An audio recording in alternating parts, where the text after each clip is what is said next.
welcome to the second video of the AskForensics Sales and Account Growth video series. With me again is my good friend Al Kabus, and Al shared some very insightful insights for our last video about existing accounts. And today we're going to be discussing account growth and sales and how to most effectively move forward, navigating through a crisis like COVID-19 and beyond. So with that, Al, I have a question kind of segueing from what we were talking about last month, and that is, what changes do you think companies should make to their sales and account management strategies during a crisis like we're experiencing right now? Sure. Rick, I think, first of all, it's to look at the segments you serve and the type of businesses that you're serving out there and understand what segments are the most promising in terms of a downturn. For instance, some industries are much more effective than others. Some are continuing to perform okay. So it's not spending time on doing a milk run or handling accounts that normally would be productive if they're not. It's shifting and making sure that you're focused on those productive accounts. So really prioritize and get a sense of your clients and what their account segments look like and prioritize against those success criteria? Exactly. Prioritize and then take advantage of technology. Just because we're now in a no contact zone in terms of our clients, think about this. If I'm a sales representative making 4 physical calls a day in my car, I may be able to make 10 calls or 12 calls on video. Here's another thing you can do. If you're taking video, your senior leadership team is also sitting. They're not traveling. They're not in meetings as much. They're doing everything by Zoom as well.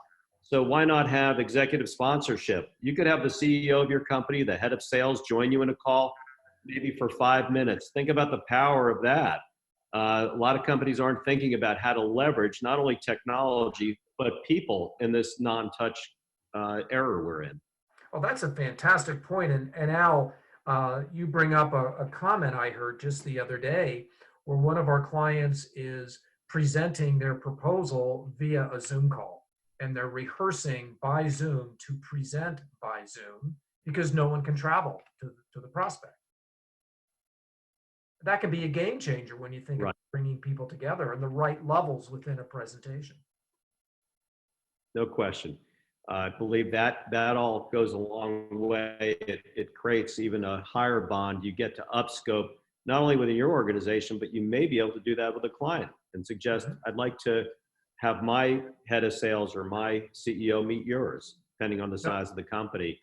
And these are ways that you can go in deeper. You can change the conversation from things that you would talk about at your level to much more sophisticated or higher level conversations that create better bonds and unity and alignment during these uncertain times.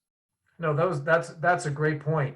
What changes, Al, to communications and how to interact with clients do you think that companies should make during a crisis like COVID-19 beyond Zoom? Are there interactions that we should all keep in mind and implement that we haven't been doing before? Yeah, I think there's a few things you can do beyond Zoom, which is the contact. It's obviously we have text and we have emails. I'm always a proponent of finding out how your client likes to communicate, because we do have several channels open to us, and when they like to communicate. For instance, one client may say, I love to get your emails or your texts or your follow-up in the morning. Another client might be in the PM. Now you start to schedule those touch points in, and you start to balance your schedule, and you find out, do they want text? Do they want a phone call? Do they want email? You can fine tune your digital strategy to exactly how your client enjoys receiving it. It's sometimes a generational issue. Sometimes they want to know what's going on, and you can specifically ask them how often, what the frequency is, and what type of material might be most benefiting to them right now. You know, Al, if I was to summarize what you're sharing with us today, it's almost like we can become closer together and communicate more intimately in using technology than maybe we were before. Absolutely.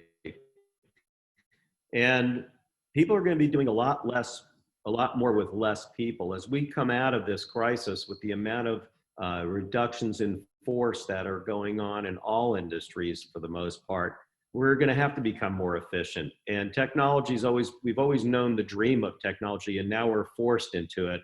So I think this is forever going to change the way people think about their space needs, their office requirements, their efficiencies.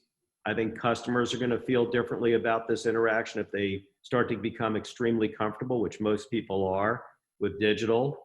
I think the world will change, and those who change faster, those who adopt these and make them part of their flow and make it natural and easy to do business with, they're going to be the winners.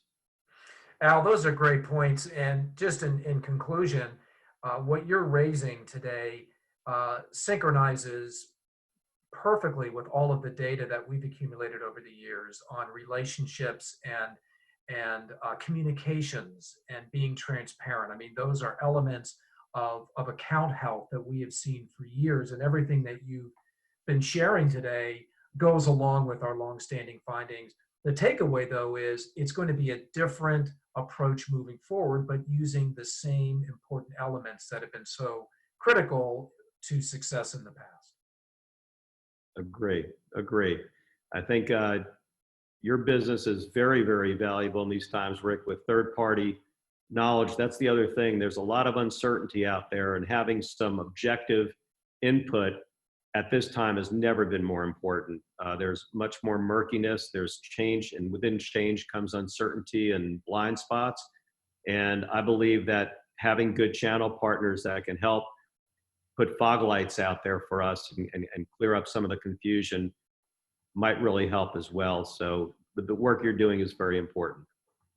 Thank you, Al, and thank you for joining us today. And we look forward to having you participate in our next video for next month's newsletter. Great. Thanks, Rick.